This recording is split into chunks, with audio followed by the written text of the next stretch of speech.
The year is 1815. Europe stands on the edge of chaos. Napoleon is back, and the fate of the continent hangs in the balance.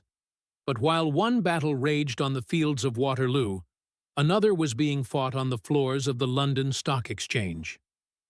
Legend says Nathan Rothschild received news of Napoleon's defeat before anyone else, and used it to manipulate the market and build an empire. But is this incredible story true? Our story begins in Frankfurt. Meyer Amschel Rothschild built a small financial business in the late 18th century.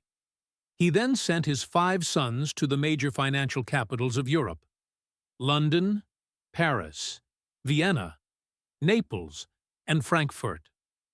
This network allowed the Rothschilds to create something far more powerful than money: information. A fast, secure, and private communication system spanning the continent.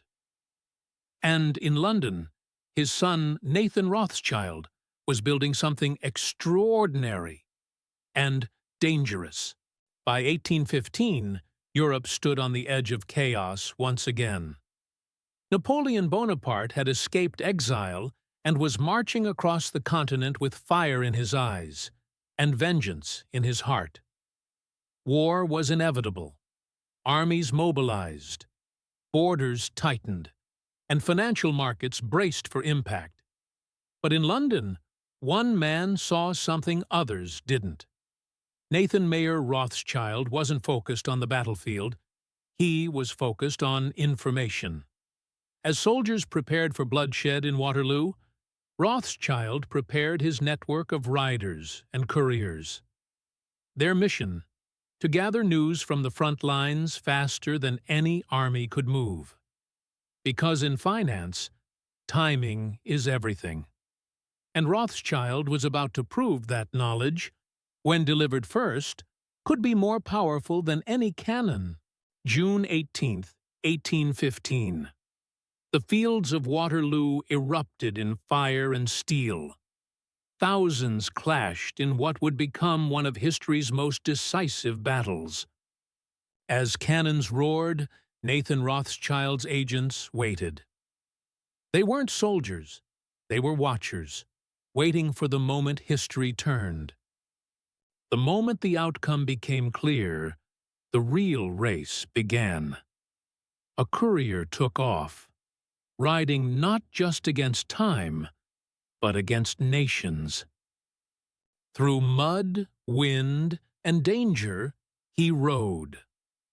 One man carrying the fate of fortunes across countries.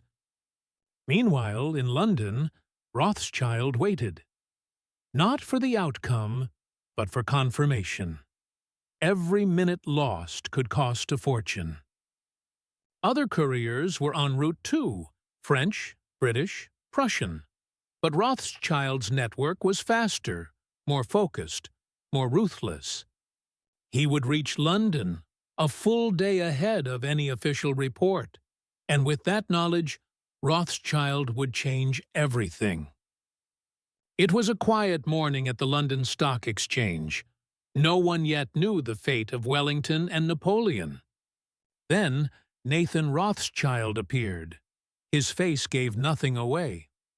He walked to his usual spot and began selling. Rumors spread like wildfire. If Rothschild was selling, the British must have lost. Prices collapsed. Government bonds plummeted. Panic ruled the floor. Then, suddenly, he bought everything: bonds, stocks, anything he could. When the official news of victory arrived, the market soared. Rothschild's fortune had multiplied in hours. Was it foresight or manipulation? For decades, this story captivated the world. A secret courier, a market crash, a billion-pound fortune. It had all the elements of a financial thriller. But is it true? Or just a compelling tale that grew with each retelling? Historians point out that the timeline doesn't quite fit. The official news wasn't that far behind. The market reaction may be more complex than legend tells. But legends thrive where facts are scarce, and no name in finance has attracted more myth than Rothschild.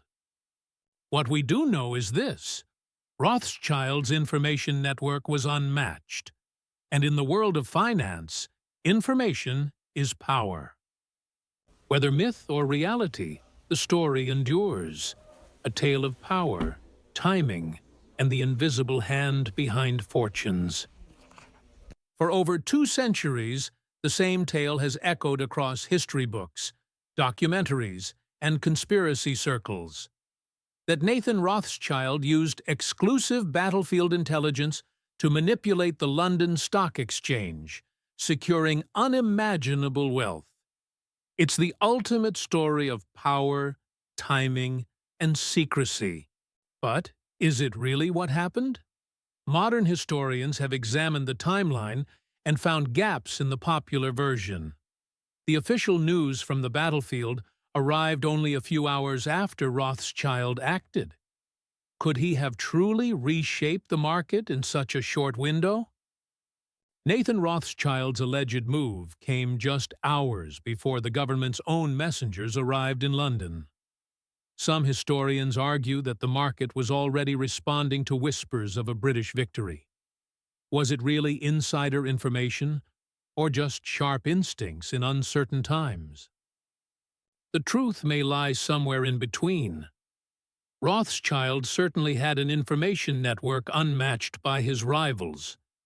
Whether or not he acted with secret knowledge, his ability to sense market psychology and seize the moment made him a legend in the eyes of many.